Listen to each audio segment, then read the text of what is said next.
Do you crave better self-esteem and confidence, but struggle to silence your anxiety, fears, and insecurities? If so, welcome to the sisterhood of fellow travelers on the path to reclaiming their self-confidence and happiness. I'm Jennifer DeBellis, award-winning author, speaker, and assault survivor. I spent the past few decades helping young women like you overcome fear, self-doubt, and trauma to reclaim their joy and self-worth. I cannot wait to share the secrets I learned on my own healing journey and help you restore your inner warrior as I show you the skills and tools you need to save your own broken world. If you're ready to empower your inner warrior to overcome fear, doubt, and anxiety, turn off those distractions and tune in to this episode. In today's episode, we're going to confront the giants known as fear and doubt, as we continue on our journey toward improved self-worth and confidence. I know how hard it is to confront these fears, yet I have learned how it's possible and important for our quality of life to confront and overcome these obstacles. This is why I developed the Restore Your Inner Warrior series, where I share power-packed tools and tips that will help you strengthen your inner warrior and overcome the things holding you back from living your best life. I mean it when I say you really do hold the power to conquer these struggles, and you're just steps away from learning how and what to do next. Are you ready to boldly step into a life of happiness and confidence? If so, turn off those distractions running in the background so you can supercharge your healing journey with this next episode, and welcome back to those already walking with me down this restoration path. Previously, we explored the first two secrets to building and restoring our confidence, value, and purpose as we heal internally, wrestle with life's complexities and grit, and embrace an overcomer's mindset. This fourth episode in a 5-part series is dedicated to secret number 4. It's time to face the giants named fear and doubt. Inside this episode, you'll gain a better understanding of the roles fear and doubt play in your healing journey. We'll revisit a classic childhood movie to get a better perspective of how these things might play out and learn actionable steps to powerfully confront these emotions. Tip number 1, do it despite the fear factor. Tip number 1, do it despite the fear factor. Tip number 2, choose to learn from fear. Tip number 3, take one thing a day at a time. And tip number 4, refuse to submit to doubt. In the final episode in this 5-part series, we will explore how to cut yourself free from the dead weight holding you back from living your best life. And before I forget, your next steps and ways to connect with me. If this podcast does inspire you, consider joining my free Facebook community, the Restore Your Inner Warrior Sisterhood. Here's a safe space to get tips, share stories, and find community. Okay, so in previous episodes, we talked about how bad things are going to happen from time to time and how important it is to grieve and heal from our emotional trauma so we don't get stuck in a wounded place or stuck in survival mode indefinitely. Today, we must talk about the giants named fear and doubt. To rebuild confidence and regain control over our well-being, we must face these giants. There's just no way around it. So let's begin with why fear is so confusing. Something I want to distinguish as we move forward is that fear and doubt are not interchangeable. They're different entities. If you think about fear and doubt are like fraternal twins, where they are twins, they come from the same, biological genetic pool, they come from the same parents, but they are two distinctly different looking, different acting, different individuals. So to begin, let's talk about fear and why it's so confusing. There are lots of areas of fear in our lives. Fear of rejection, fear of failure, fear of abandonment, fear of loss, fear of getting hurt, and so forth. Fear is an emotion that acts like a sixth sense. So the emotion itself is sometimes rooted to our safety or sense of safety, which is why we often confuse every instance that when we feel fear as something that will hurt us, so we should avoid doing it at all costs because, right, it gave us that signal. But here's the thing. Fear sends out this signal that either warns us that we might not be safe or that it tells us to question if we should be doing this thing that's in front of us. Signals are good. Don't ignore those raised hairs. and gut senses that you get. These signals are your internal compass's way of sounding an alarm to proceed with caution or retreat to safety. Or if we revisit that car dashboard analogy that I used in the last couple of episodes, fear is that sensor that goes off on the dashboard and it warns us, pull over and check underneath the hood, or proceed with caution, or get into the mechanic and get something serviced. The problem is, all you flight instead of fight people take every fear warning as a cue to get out and get out fast. Some things aren't even a threat, and yet you flee or freeze every time the emotion surfaces out of fear that the fear you feel has merit without ever putting it through a mental filter to know for sure. And in many instances, that thing with the fear attached to it, it can't be avoided. Flight often isn't even an option. Fear is a giant, unwelcome house guest who kind of moves into our internal world and eats up all of our confidence and anything valuable as it trashes the place. It's not just going to move out. And why would it when you give it a comfortable place to thrive?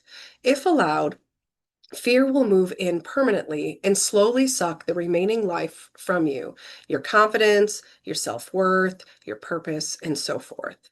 And it will invite other house guests like its brother doubt, which we'll get back to in a few minutes.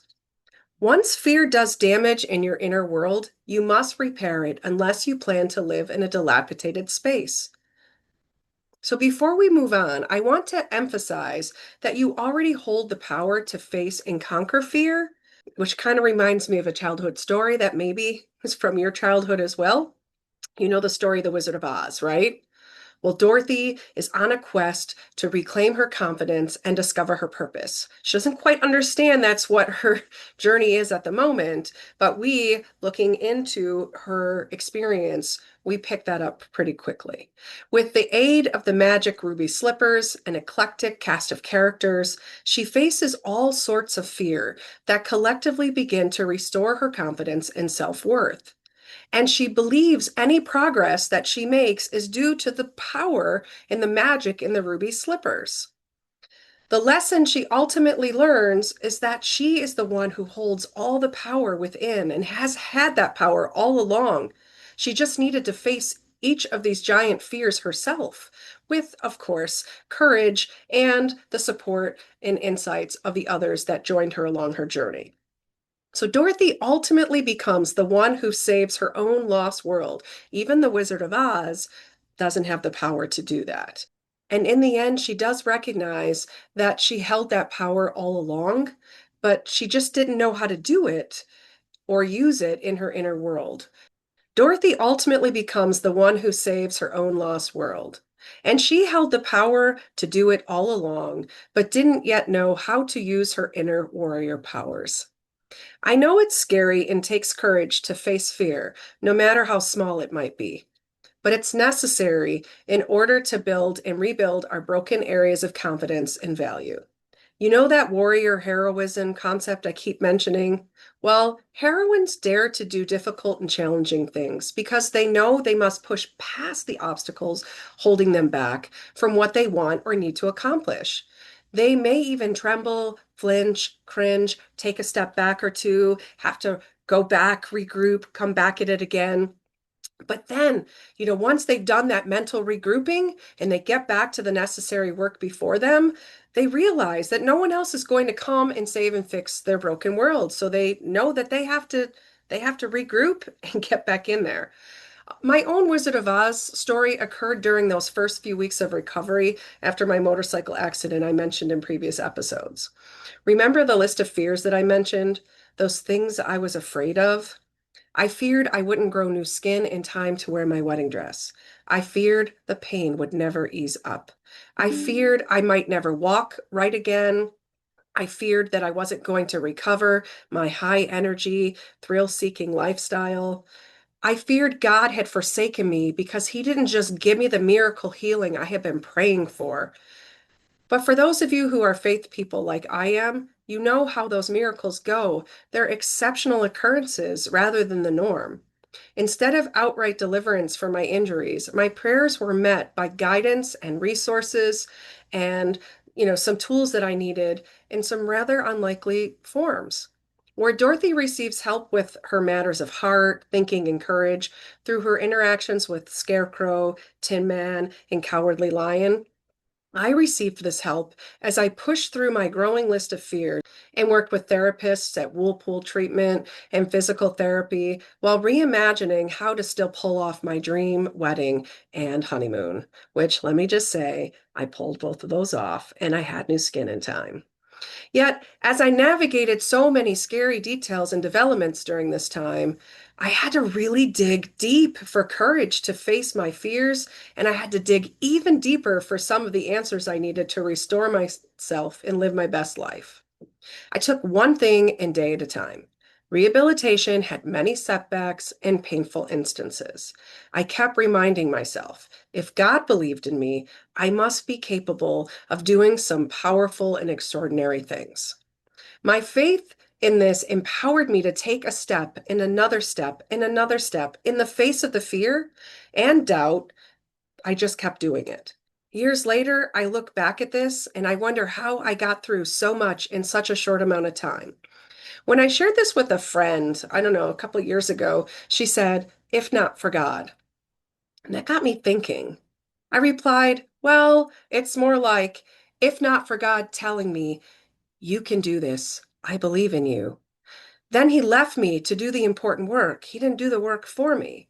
He knew that I needed to go through those experiences and I need to do those things that reshape my character and reshape my thinking, which we're talking about here today, is we're really talking about reshaping our thinking that then reshapes our actions.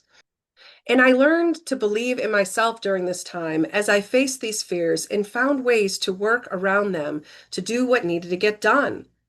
If you're wondering what drove me, it's that I refused to settle for the alternatives. My heart was set on figuring out how to still achieve my desires.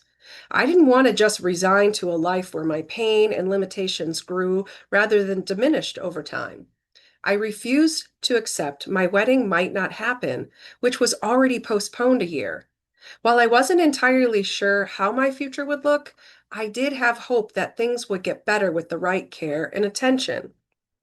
I had that end game mindset that believed I could heal physically and emotionally, even if my new normal looked and felt a little different. Then I backtracked, like I've been talking about in previous episodes, and I did everything I could to work toward my ultimate desire to regain my quality of life. Now, doubt is that other emotion that we struggle with that usually stems from fear. Again, it's fear's fraternal twin. They're genetically similar, but they're not identical. Doubt is literally a mindset of uncertainty or our lack of belief in our abilities or that certain things are possible. This is how it's often confused as fear. Doubt is a place of indecision trapped between belief and disbelief. When it comes to the possible things in our lives, there is no room for disbelief or total rejection of taking necessary action. So let's revisit that dashboard analogy. Doubt is that one symbol that lights up that we can never figure out what it belongs to. The one where you Google it and you're looking, you take a picture and you're looking for it and nothing is coming up, or the only thing that's coming up in the search engine is, yeah, we have no idea what that is for. uh, you know, I talk about this as being a nothing burger. It has no significant purpose other than to confuse and derail us and get us off track. Because again, it's really testing our belief in our ability to do certain things or our belief that a certain outcome is possible. And I'm not talking about unrealistic things. I'm talking about living in a state of realism, a world that we know that things are possible. So I'm not saying like if you just believe you can fly, that you could fly. Well, yeah, technically you could probably get a drone or get on a plane or hang glide or do other things that you could fly, but you can't fly without the aid or help of something. Something else is going to have you, help you do that. That's not the type of belief and disbelief, the state of belief and disbelief that I'm talking about. I'm talking about where we doubt something and we've experienced it in the past, and maybe it hasn't gone entirely the way that we wanted it to go, but we know enough about the experience itself to know that everything didn't go, horribly wrong. There were some things that we could take away from it that we thought next time we go back or next time I go through an experience like that, I will do this or say this or get out of there, sooner, or whatever those things are, so that we know we have a belief, and that belief is stemmed from being able to trust our prior experiences, if that makes any sense. I don't know if you share my faith, but I want to share something about how my views of doubt have been reshaped through my spiritual life. In biblical texts, we are promised that doubt is overcome through prayer and hope. Eventually, seemingly impossible things can be achieved through hope and the practice of believing in our desired outcomes. It's this sort of, manifestation where we see it. We see the end. We have the end in mind. We believe that it's possible. We've envisioned it. We want it really bad. And so when we want something really bad, we'll do what it takes to get it. This is where the root of my look to the future and trace backward outlook comes from. It really comes from, way back even in my childhood when I started to learn those lessons in Bible study about, understanding the promises of a future and putting my hope in that future and learning that that kind of a formula can be applied to so many things in life. And so sometimes, yes, we need a little evidence that things will work out and that, things come in the form of witnessing others or ourselves live and thrive when we refuse to let go or let things stop us. So when it comes to self-doubt, this is rooted to little to no confidence in our own abilities. That's why you could see how it just becomes this very counterintuitive, almost like of two minds. You've got this one emotion that is constantly at odds with each other, and it's of two minds. And when we're trying to deal with something in real time, we've got this argument, these emotions arguing inside of our head. And so, of course, you get that kind of like frozen deer in headlights look because you don't know which voice to listen to. So, as you can see, doubt can become one of those things that really kills our self-esteem and confidence because it keeps us in a constant state of I don't know this like you're just unsure, you're constantly unsure of what to do. So through this experience and so many that followed, for me, I learned some simple, even if not always easy, tricks to conquer these giants named fear and doubt. So, trick number one, we really just need to do it despite the fear factor. We have to acknowledge the fear and navigate a specific experience or interaction while we feel the fear. This is a go at your own pace thing. You don't have to, take on the whole world in one sitting, especially the first time you try to just do these exercises. And what will begin to happen is that we will get through it, whatever that it is. And we will see that it wasn't as bad as we feared it was going to be, or that fear had us believing where things would lead, which is ultimately the failure, the rejection, the abandonment. Those things may happen, but most of the time, we're trying to confront that fear, not control the outcomes that happen. So, trick number two is choose to learn from the fear. We must reframe how we view things we fear, like that rejection and abandonment and failure. And we need to reframe our thinking to learn from these prior experiences. As we confront fear, is there something our experience is trying to show or tell us? Were there areas we didn't get it entirely right? Did we fail in some way? Did we contribute in some way to not having things play out as we imagined them? Were there things outside of our control that we need to make peace with? In any of these instances, look for ways to use your experience to improve future interactions. Be willing to acknowledge the areas you hope to personally improve or that will get better next time. And when applicable, forgive yourself, others, and the circumstances. We have to walk in that grace We have to have that mercy to be willing to forgive. A lot of times we're not just dealing with these fears of just confronting like mean people. Yeah, that's an exceptional thing. Most of the time, we're confronting fears that have to do with situations and people that are in our regular life. So we're human, they're human. The world is very unpredictable. Sometimes it's predictably unpredictable. So we have to be willing to let some things go and make peace with some things. And then obviously not forget what it is we need to learn. But I'm going to say maybe you can forget some of the other stuff. You need to figure out what you should forget and what you should remember because you're constructively trying to improve your quality of life. You're trying to improve that toolkit that you have that helps you navigate experiences despite some of these emotions like fear and doubt and all the anxiety that gets stirred up when these two get stirred up. You're just trying to navigate these things. So set your mind toward the future outcomes you desire and resolve to do better next time. That's all you can do. And if we notice other emotions surfacing, like I just mentioned, consider working through the grief stages that that it's connected to. If you missed me talking about the grief stages, in previous episodes. I'm going to drop some links below so that you can tune into those. And I also cover them in my self-help book, Warrior Sister, Cut Yourself Free. And there's links to that below as well. And what I just want to just briefly mention here is that there are various exercises that I list in the book, but I want to just focus on one here with just that strength training to grow your confidence by trying to do something in the face of fear, no matter how small the fear is. You don't, again, have to um, you don't have to pick huge things. So it takes courage to face fears, no matter how small it is. So that whole go big or go home philosophy, hang that one up in the coat tree for now. Don't bring that into the experience. Just pick something that holds you back in any way. It can be big, small, or in between. If you're trying to confront a fear that is big, it's okay to only tackle something small within it. The idea is to do something despite the fear. I remember the first time I do not like spiders. I'm even going to talk about something that is just a natural fear, and a lot of people do not like spiders.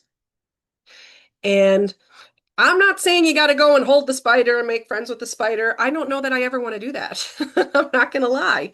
But I picked small things within it. So one day I was staying with a friend of mine in Florida, and he didn't warn me before I came because he probably didn't realize that I would be afraid, or he probably didn't want me to not come if he knew I was afraid. And I walk in the door and I'm setting my bags down and we're talking, and I'm not paying attention to the whole surrounding of the house. And I notice the tank, and I'm like, he's got a son, so I'm like, is that a hamster in there? Like, what's in this? What's in this tank? And then I see the spider, the big tarantula, and I'm like, oh my God, I have to walk by this thing every single time I go upstairs where I'm supposed to sleep. And so I already have a toolkit. I already know. I've already done things like coexist with spiders. And I work outside all the time, and I live on a 6-acre estate. We have a natural marsh in our backyard, so it's very wet. And so we have spiders. And when I'm outside, I have made peace with them being in my environment, and small steps where it's just set your stuff up here, knowing that that's that spider web right there. And you're going to be okay. Right. I live in a place where these spiders are not poisonous, most of them. And so I don't have, a real and present danger fear, that I have to contend with in these instances. So keep that in mind too if you're confronting fear of spiders and sharing space with them. But because I had already been practicing and taking little tiny steps, I then came into this situation where I was like, okay, I am going to exercise some of the same things that I do when I'm in the wild with spiders. And, despite the fear, I have to get up those stairs to sleep, and I have to come down in the morning. And I'm not always going to see the spider or make eye contact with all 8 of his eyes, right? I'm not going to make contact with all of the eyes. And I need to do some certain things and have some certain thoughts as I'm doing that. So the fear, the hairs on the back of my neck are certainly going to stand up every single time. But I'll tell you what, as I just looked at the spider, reminded myself that it's in a contained, controlled environment, that it cannot get out. Even if it does get out, it's probably not going to come near me. It's probably not going to harm me. I know it's not going to harm me. Okay. It doesn't have its poison in it. I had to keep telling myself all these things. But the only thing that I really tackled was making sure that I looked into the cage every single time I went by because I didn't want to walk ignoring. I didn't want to become that person. And I try to do this in other areas too. I try not to put on blinders that lead me to miss things like in my peripheral or things right in front of my face that I should be seeing. I don't want to miss those things. And so that was one thing that was super important to me. Make contact, look at the tank every single time. And I'll tell you what, sometimes the spider was out, sometimes the spider wasn't out. But as I started going up and down those stairs more often, that fear just really did dissipate. So in that instance, the fear completely left. I walked by the cage every single time and I was fine. I was fine because I had made peace and I knew every time I went by, nothing bad actually happened. And so I took those experiences, I took my previous experiences, I just kept doing that thing. And by the end of my trip, I was completely unfazed by it, which was a huge step for me. And I don't think I've ever reached that stage with big spiders like that. So that was a pretty big thing. And I know it doesn't entirely deal with what I'm talking about here as far as fear of rejection, but that was like a fear of danger, like a fear of this thing's going to hurt me. And so, the idea is just to do it despite the fear. And in my case, I kept doing it so many times. If I did it like 3 dozen times the whole time I was there, then great, I conquered it.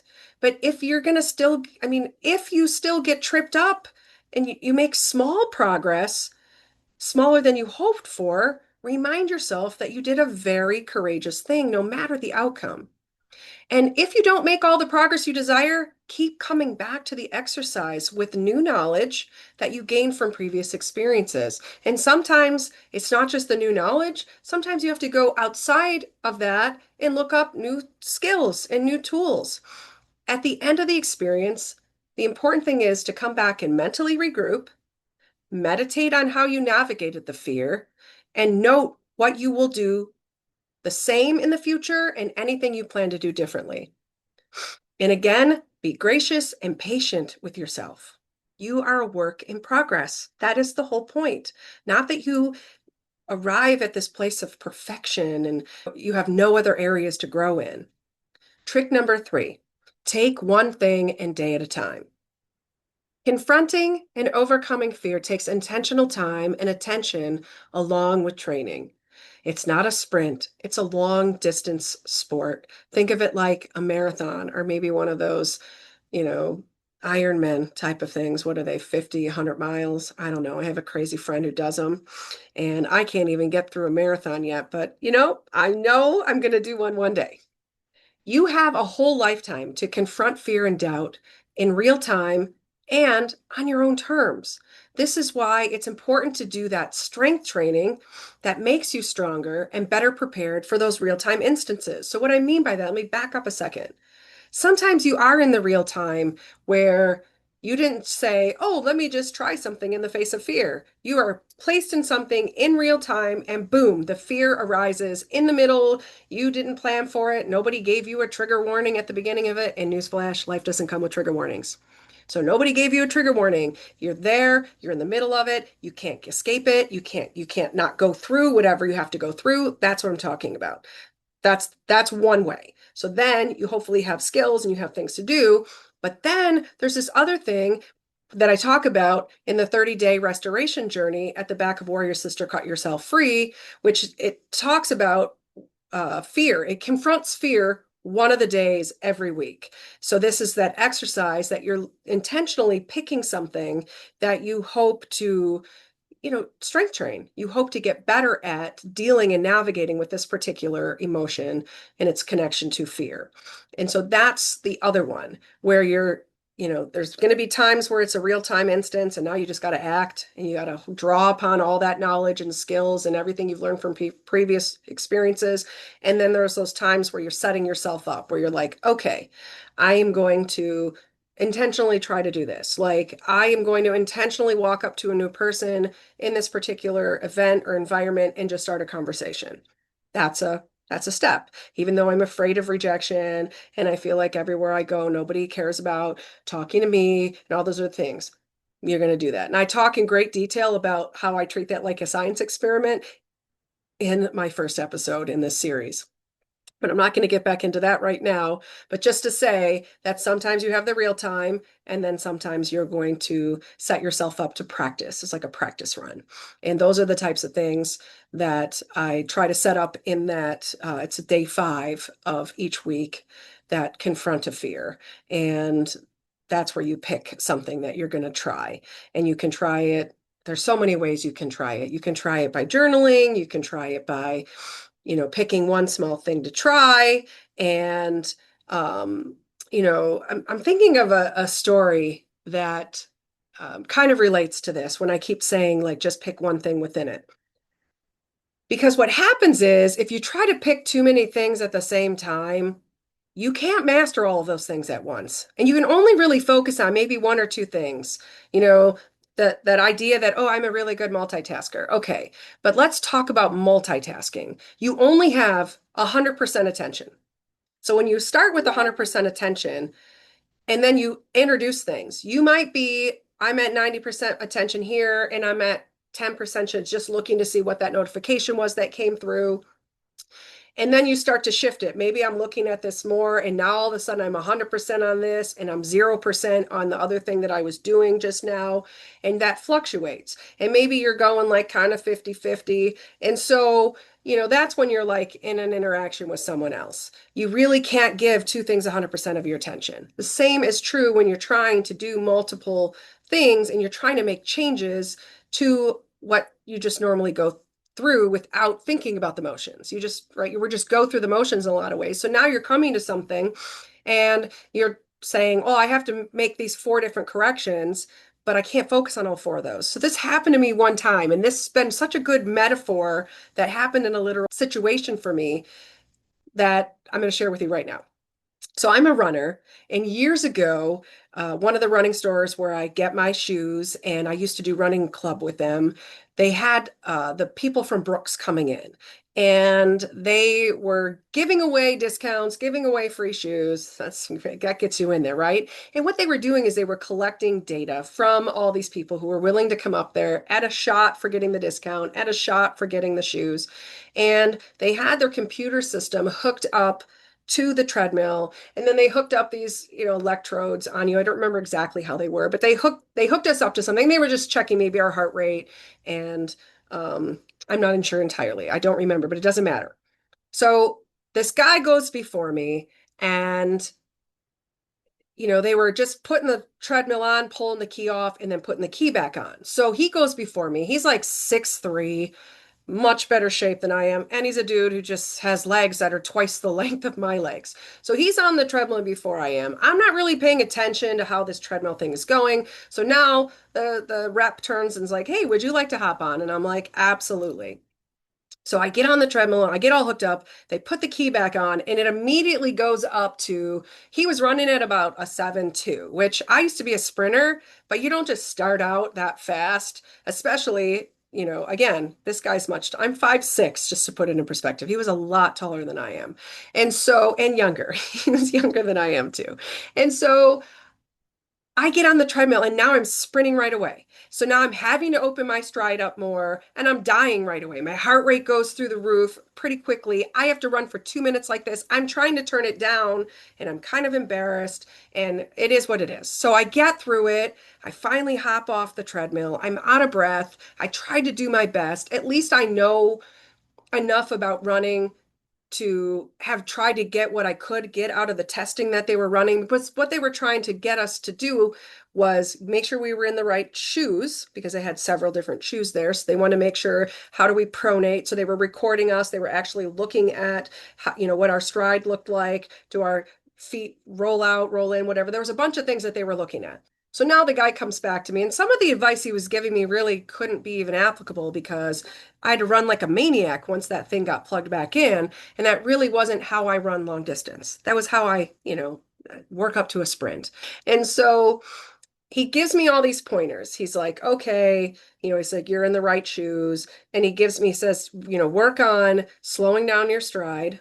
Hello. But he said, shorten my stride. So he goes, slow down your stride and shorten your stride. So, I was taking obviously I was kind of leaping, trying to keep up with that conveyor belt going. He says, take smaller strides. And I was like, I'm going to pay attention when I go out for the group run now because maybe I do have too big of a stride and I'm not, in high school anymore running these races and I have to have a different mindset and a different strategies and techniques. So he's like, shorten your stride. He said, he told me something to do with my breathing. And, when the heart rate gets up, it's 2 breaths in, 1 breath out. He says, do that drill. That'll help get your heart rate down. And he said, work on the way that I was using my hands. So that's the third thing. And then the fourth thing he said, make sure you roll back your shoulders and you keep your posture up. And he was telling me like where to keep my chin and all these different things. So he gives me all these different tips. And I'm trying to filter all of this through the fact where I'm like, dang it, I wish you could have really seen how I run regularly because some of it I'm like the posture thing. I don't know if I was just dying and just leaning forward and just doing everything wrong because I was really in survival mode instead of just leisurely jogging like I normally would if I'm going for several miles. But I went out on the run and right away, I'm with some of these younger individuals. I just so happen to be right behind them. And right away, just like on the treadmill, I start out at too fast of a pace. I'm not with people that go my pace. So right away, my heart rate's up and I'm like, dang it. So now I'm trying to focus on 2 breaths in, 1 breath out, 2 breaths in. But now I'm trying to like, okay, shorter strides, shorter strides. And then I'm paying attention. I'm like, oh yeah, even going this way, I do need to shorten up my stride. More strides will actually take less energy. And I'm trying to reconcile that in my head. And then I'm like, oh crap, I got to roll my shoulders back. And then I would be focusing. And then I was like, oh, my arms right after. And I'm trying to focus on all four of these things, and I'm miserably screwing everything up.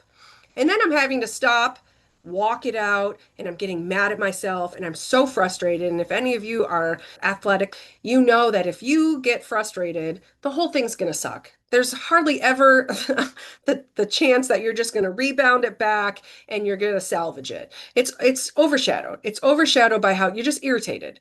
So now I'm like, okay, I'm just going to focus on my stride. Once I got my breathing down, I'm like, stop pacing with other people. I put on music that was going to help pace me, changed my playlist. I'm just going to focus on me. I'm going to block people out. But I never fully regained my breath and tried working on all these different things. And it just felt like complete, utter failure. And if I walked away from that experience saying, I'm never going to run again. Well, I'm never going to try that again. I'm never going to let somebody critique me. I'm never going to, whatever, the list. I'm never going to, never going to, never gonna. You could keep doing that. Then I would have robbed myself. Because, yes, nobody likes, I have a fear of being laughed at and ridiculed. And it does stem from my childhood of those things happening.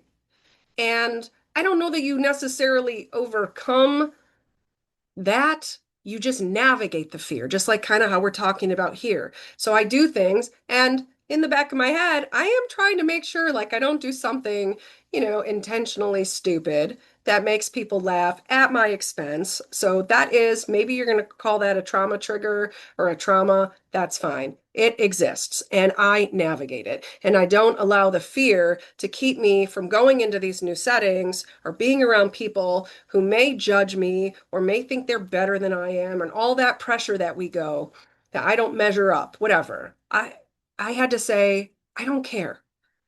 I don't care what people thought of me in that moment. I think anybody with a brain could see when they put that treadmill on, it was a train wreck from the very first step. And I had to just be gracious and take the lesson, which was focus on one thing on your next run. Focus on another thing on your next run. I didn't even say do two things. I said you're only allowed one thing. And I would focus on that one thing and I would really just try to block the other stuff out. So when my the voice in my head said, well, fix your shoulders too. Nope, not today. I'm going to focus on my stride. And I would just keep bringing myself back in. Don't worry, the shoulders we'll work on the shoulders next, but I want to get to this stride thing to where I'm not thinking about it, where it becomes second nature. I'm literally trying to train myself to do something without thinking about doing it. I'm reprogramming a behavior. And so I was taking one thing at a time. So that is, that's my long story of using the running exercise and the two different experiences attached to it to just be like, it's okay. Just don't try to master it all at once. Just adjust those little tiny things. So that's, one of the ways that you do one thing at a time is just that. You just take it and you focus on it and don't worry about the other stuff. You'll have other opportunities. And if you don't have other opportunities, create the opportunities. Give yourself opportunities to practice, to role play, to do those things. And here's the thing.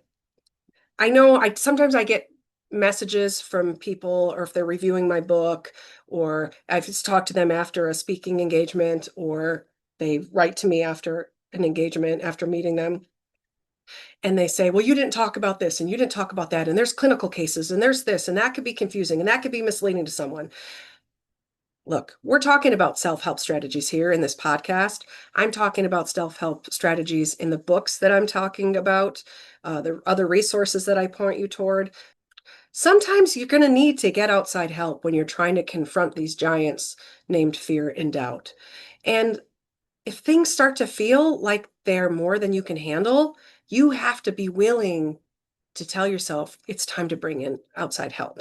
So it can be a therapist or a counselor. It can be a trusted friend. It could be a life coach. It could be, somebody who you trust, like a loved one or a family member or just a mentor, someone that you look up to. You have to know and be able to distinguish those things and find resources like this podcast and the self-help book that I'm telling you about that I wrote, or other self-help books or resources that I also share with you on these episodes, because you're always looking to expand your toolkit. Okay, this brings me to the last trick. Trick number 4, refuse to submit to doubt. The only guaranteed failure is to not even try. It's 100%. You will fail 100% of the time if you don't even try. So that's the only time you're guaranteed results. You're not guaranteed results if you try in all these different things. In the first episode, I talked about the science experiment that I do with overcoming my fear of rejection by going into these social settings and looking for those one-on-one interactions. And I said I have about a 95% success rate in those instances, but it took me a very long time to figure out that I'm more introverted than extroverted, and I look for more people who are introverted as well, because that sets me up for that one-on-one. They're often off by themselves, awkwardly, probably hoping either they can get the heck out of there really fast because it's very awkward to just stand here by myself, or that someone will come up to them and take the pain away, start talking to them, start a conversation. And 95% of the time I have a success rate, and that's an A. It's almost an A plus. That's a very high success rate. I'm not saying you're guaranteed to have a high success rate, because it took me a lot of failed tries to entering bigger group dynamics, to doing different things. It took me different types of combinations in order to find that one formula that works for me. And again, it even comes down to if I start to approach someone and I can see right away, I'm reading their body language, like, oh, this isn't right away. They're already closing the door on me. And I got 20 more, I got 20 more feet to go and they've already closed the door and I can read it all over them. Then I know I'm not even going to keep walking. I nod my head, I go another way. They don't have to know. And then I regroup. Even if you have to do that over and over and over again, you're learning about what works, what doesn't work. And again, that end game mindset.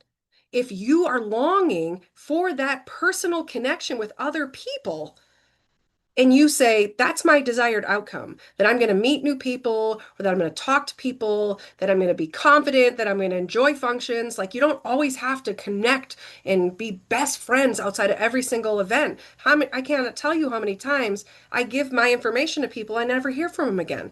I'm not like, oh gosh, I wonder if they were just faking it, if they really didn't like me. I could tell that they enjoyed our interactions. You don't always have to carry that over into life outside of that event. And it doesn't matter. That doesn't make that a failed effort. My goal was to enjoy the event and to connect with other people and, you know, just learn from them and enjoy myself and talk about like interest things. And my God, make this 2 hour event feel like it's an hour and not 10 hours. You know how that goes.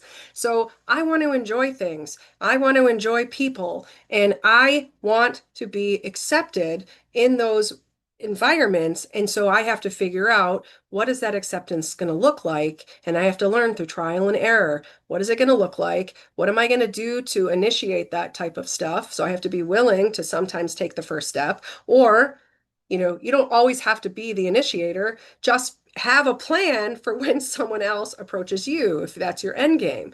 So we can't sit there in a frozen state saying, oh, I'm so afraid to just take that first step, which is to just smile back at the person walking toward me who I know is going to try to start a conversation with me. We have to already know, how do we want to inhabit this space? How do we want this interaction to start, to go? Those are the types of things you have to dream. You have to allow yourself to dream. So you have to have the end dream in mind, and then you have to allow yourself to dream about how that might play out and how you might navigate that space. Does it go that way? No. But anybody who knows, if you've rehearsed something where you're like, oh, I'm a nervous wreck about this job interview, and you rehearse it, you sit down with someone, you go through, you role play. Now you're sitting by yourself, you're talking in the mirror, you're doing all of these different things, and maybe none of it happens, but you were prepared with a whole arsenal of things that you were ready. So you knew if someone asks you a question, all right, I'm going to pause for a second and I'm going to think about something we've already said and I'm going to build on that. So like that's a really good concept that works really well in situations where you're not trying to reinvent every single answer. You're building a momentum on things. So that's maybe a tip for you if you're job interviewing or you're just interacting with someone else, is that it's a lot easier to keep building on concepts that you've already talked about, or to digress from that concept into something familiar instead of landing in a whole different landscape over and over and over again, like Dorothy does when she goes from Kansas to Oz. If and when doubt creeps in, and it'll wake up anxiety, you know it's going to do that. You have to look it straight in the eye and say, well, at least I'm trying. What's your excuse? I know that might sound silly, but we have to keep saying to ourselves, at least I'm trying. I want something and I'm willing to try and I'm willing to fail and I'm willing to learn and I'm willing to adjust because I want that thing. And there's no way around that. We can't sit through life and expect everything to just land in our laps. We're not a baby who can't do things and we sit in our crib and we cry and we kick and we scream until the people and they're trying to figure out on the outside, like, what the heck does she want? We're not in that situation. And so we can't go through life sitting and then getting bitter and resentful that the things that we really want aren't happening if we are not trying to go after those things. If we aren't trying to say, whatever's in my way, it might slow you down. It might stop you in that moment. I'm not saying you're going to be able to come in and confront every single thing and go through these fear things. Sometimes you are going to have to get the heck out of there. There are those instances. Those are not the instances that I'm really talking about here and focusing on when you do have the power and doing what's within your power to navigate these experiences. These are the things that we're talking about here. So then you need to take what doubt says in the spirit of uncertainty under advisement. So don't simply ignore or dismiss it without quickly filtering it first. Assess the facts, motives, and the decisions at hand. So when doubt starts to say belief, unbelief, and that fight starts to happen in your head, go ahead and put it through the filter system. Okay? Figure out, is there something here that I need to change my course of action? Or is there a rooted disbelief here that keeps causing me to get into this chronic cycle that's keeping me from what I ultimately want? You need to do that because you're going to see different things. And then you're going to have to validate these areas of distrust and those that weaken your faith in your desired outcomes. So you have to spend the time and recognize it. If you just get to a point where you're like, oh, doubt, nope, nope, right, nope, shutting it down, then you might not get at the root cause of what keeps causing the doubt that maybe isn't merited. Or you might not get at the root cause that is merited. It's that instance, for instance, when maybe you have this fear of abandonment and this fear of rejection because you keep going into this similar or the same atmosphere and you do get rejected, or you're not in the clique and it feels miserable every time you go in. So now you're going in there and that doubt starts to creep in. Well, they're probably going to ignore me, or they're probably going to pretend they didn't see me right away. All those things, right? I'm not going to hash them all out, but it's a valid doubt. Your disbelief is like from past experience, from a chronic pattern of past experiences. So you need to validate those areas and know what drives that distrust, what drives those, that weakened faith that I have in these situations or situations like those. Because again, you're strength training yourself. And if you can recognize those things, then you can be more empowered with how you react in those situations. So learn what you can about your triggers, your skepticism, your distrust, and how these hinder your decisions and actions. And if you have a strong belief that contradicts or hinders your forward movement, test the spirit, as the saying goes, and see how it does or does not line up with what you already know to be true and or possible. Decide not to proceed with certain actions or decisions if merited. Again, then proceed, even if it's with caution. You still have to navigate through it. Now you proceed. And it can be with the caution and also with the skills and the tools and the strategies that you already know or that you're trying to figure out, do they work? Okay. Refuse to allow your fear of failure, of the unknown, to cause you to indefinitely delay or reject taking action that leads to your ultimate desired outcomes. Okay. Again, if you are constantly not trying and not doing things because you're telling yourself it's better to not feel rejected, or it's better to not let somebody reject me. But if we refuse to never try it, the only person that loses in that instance is you. So if you're saying, I'm never going to try this thing, again, 100% of the time, you'll lose 100% of the time, but there's nothing worse. You're still going to feel that rejection. Like, there's social media, for instance. So if you're saying, I'm not going to go to these things, and then you start to see the pictures of everybody just having a great time. Life is better without you here. You start to feel that. Life is better without you here. That fear of rejection or those feelings of rejection are still there.